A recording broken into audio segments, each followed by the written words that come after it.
Ngayong araw nga po pala mga idol, dito na naman po ako sa aking bahay. Pumunta naman po ako dito mga idol kasi marami akong tao dito. Nagdala po ako ng kanilang mga konsumo po dito. Ito na nga po pala sitwasyon dito sa loob. Natapos na po nila ng rapingan yung aking bahay dito at saka nakalagay na po sila ng skim coat sa isang kwarto. Kaya maganda na yung loob ng ating bahay mga idol. Tingnan niyo po mga idol, dati hindi pa yan ganyan kaganda. Ngayon unti-unti na siyang gumanda. At saka may binili ako dito na isang piraso na paa ng baboy. Yan po ang aking lulutuin para po sa kanila. Pakainin po natin na mabuti yung ating mga tao mga idol. At pasensya na po kayong mga trabahador ko dito kasi mga 11 days na wala ako nakaluto po sa inyo dito. Kaya ngayon magbabawi na po ako sa inyo kasi nasa ospital kami mga idol. Tuloy po ang kanilang trabaho po dito. Kaya sila lang mismo yung nagluluto dito ng kanilang mga ulam. At nandito naman po si Ugangan at saka si Bayaw. Si Bayaw at saka si Ugangan lang ang pinaluto ko po dito sa kanila. Bali lagyan ko lang nga po pala ng munggo yan mga idol, yung aking nilaga na paa ng baboy yan. Tapos lagyan po natin mamaya ng ng tinatawag na mangka. Hindi kita kamit lang ka mangka kadugay-dugay manabi mga idol nga wala na tayo nakabusover pa daw hindi na tayo kamit lang diri mag-ambalaw. So nakabusover tapos hindi sa mga kinamati sa hiniwa ko lang ng ganyang kalaki yung kanilang ulam yan mga idol para tig-isa na naman sila po mamaya. Kung gusto nyo nga magdugang pwede man. Kadamo sa aton nga sudaan napakaon mga ilang tao nga pista nga ginalibak na pa ikaw kung lain handa mo ari yan nag-obra sa imo hindi mo pakaon din sakto. Nag-prito pa ko dira sa isda mga idol para dalawa yung kanilang ulam po dito. At pagkatapos ko nga nagluto yan mga idol, pinamerinda ko muna sila kasi mga alas 10 pa lang ng umaga, alang-alang pa ni Ngetig Irigma. Kaya pinamerinda ko muna sila. Bali nandun na sila nagtrabaho mga idol dun sa aking pader. At siyempre mga idol habang nagmimerinda po sila dyan, naligo muna ako kasi daw lain day baho ta. Kisoy, dumatay idol nyo. Dito nga po sila pinatrabaho mga idol ha. Pinatigil ko muna yung trabaho nila doon sa loob kasi yung pader na muna yung ipauna ko sa kanila para matambakan ko na ini mga idol. Kaya gawin ko po itong bilada ng palay. Lagyan ko po ito ng dryer. Bali yung ginawa po nila dyan ay yung tinatawag na banting ng pader kasi mataas yung pader na pinapatayo ko po dito. Hindi po pwede na walang banting kasi may posibilidad na bumigay yung ating pader pag hindi po natin lagyan ng banting. Bali lupa lang ang ginimo nila dira nga mga formas mga idol. At maya mga idol, sinabihan ko na sila na kumain na po kasi nasa alas 11:20 na. Mga idol, karidi na ang aming pagkain ito mga idol ha. Naidik mo de. Nyaga ta. Mga idol, kain tayo mga idol oh.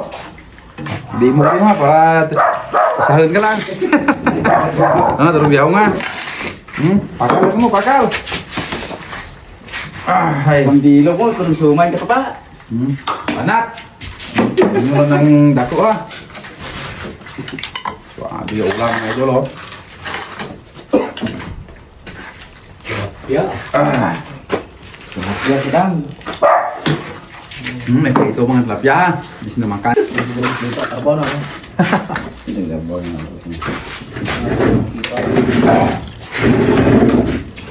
Para pilit ba? Apat na binom natin magtagtang kabaso. Tapos ng kaon no. Parang namin ulit umlan ng sabon. Umuutan.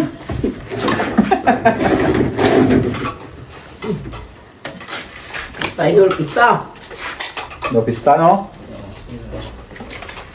Dugot akarot adobo yung mga sulma. Sudan nyo. Dami pang natirang ulam mga idol oh. Babi, di ka doon.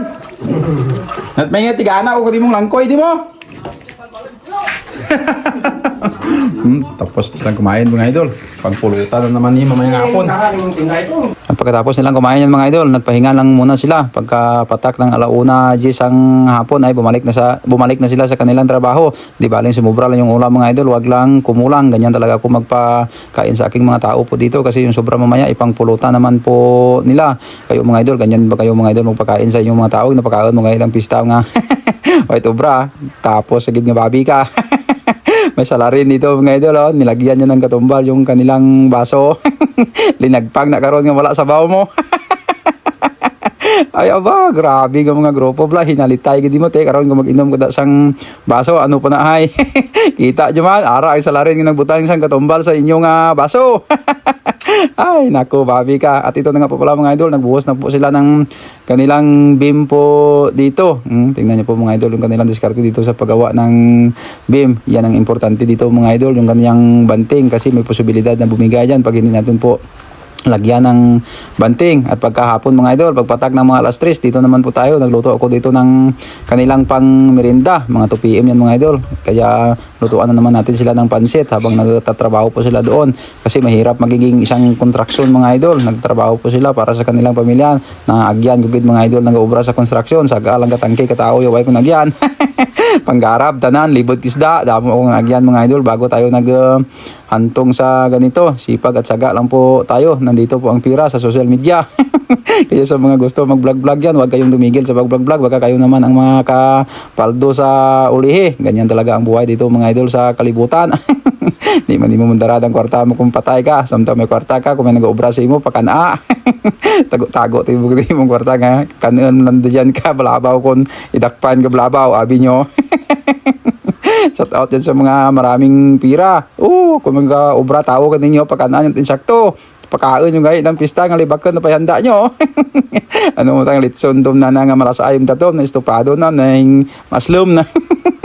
At nagpa-deliver nga po pala ako dito ng simento. Kasi kinulang yung aking simento dito mga idol. Sa taat lang po pala yan sa Alan. Kay Alan Garbo dira sa Banwa. Kung gusto nyo mga idol mong bakal sa mga simento, pwede ka mo dira ka bakal kay Alan dira. Dira lang na sa may atubang ka Petron. Kay mga barato dila nga simento. Diyan gina ko bakal sa akong mga material sa mga idol. Check nyo lang mga idol kung barato gid man ang ilang nga presyo. Baka maghambal ako di karon nga barato ang ilang nga presyo tapos pag adto nyo to mahal.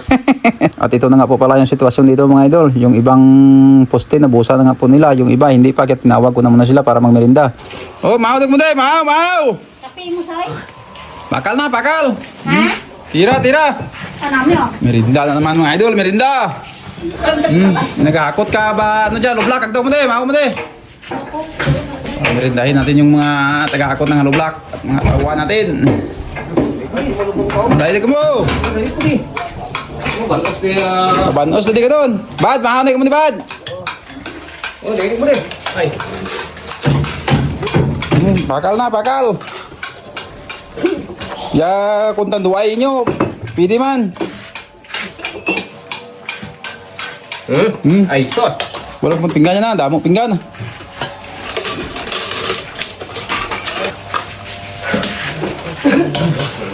Hinalo samo. Masih di ba karbaw mo to? Absent mo Timur man.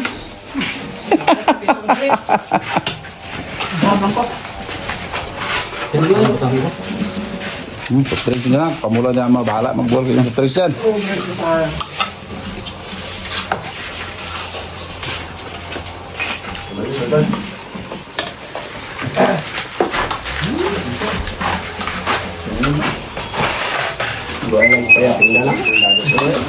Anak ketandu ayah pinggan, di kuat kemudian.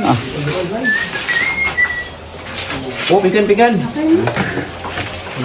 Balikan nyo pa ito 50. At pagkatapos nila nagmerinda dyan, ay hindi nga po nila na ubos yung kanilang pansit. Kadamo-damo mga idol sa gindaha ko. Di bali sumubra nga, wag lang kumulang. Ito na nga po pala yung plastada dito sa kanilang banting mga idol. Bali dalawa na lang kabanting yung kanilang bubuhusan po dito. Yung iba nagbubuhos, yung iba nagpapaakyat ng hollow block. Bali 5 lang kapatong hollow block galit diri ang akon nga ibutang diri sa akon nga pader. Tapos lagyan pa ng beam sa ibabaw para kampiyon gibla mga idol. Ang problema na naman si Nidre mga idol, pagkatapos dili butang sa aton nga hollow block, ang tambak na naman, walang tigil na ginasto hanay ni. Importante may taga-trabaho tayo at kumpleto ang kanilang sweldo at paragaak. Walang problema yan mga idol. Ang importante kabakas lang kita, ambong kita ya aton nga pangabuhi sa uma. Ang barkos kanila itigil mo na ang trabaho nyo at magparagaak na po kayo ba? Ya tiyo ko Grabe ya ragaak na pambahay nyo damo nga pulutan.